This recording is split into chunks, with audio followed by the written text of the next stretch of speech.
Mas madali at mabilis na ang pagbabayad ng pamasahe sa MRT3 matapos ilunsad ngayong Biyernes ng DOTR ang bagong cashless payment methods sa rail line.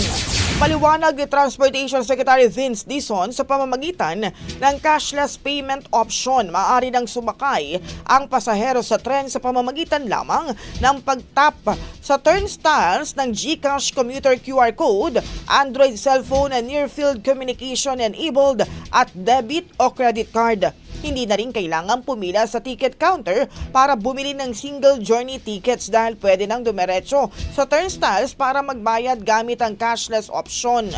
Ang integridad o integrated payment setup na ito ay first of its kind sa mundo raw at walang additional cost sa mga pasahero o sa gobyerno kumpara sa typical na cashless payment system na gumagamit lamang ng EMV at transport card.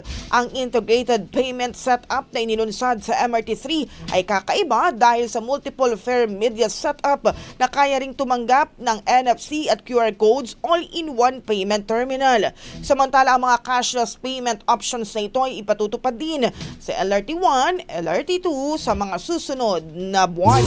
Ang bahaging ito ay hatid sa atin ng Yummyvit ES2 Oral Drops. Simulang tuparin ang pangarap ng iyong anak. And stunting now!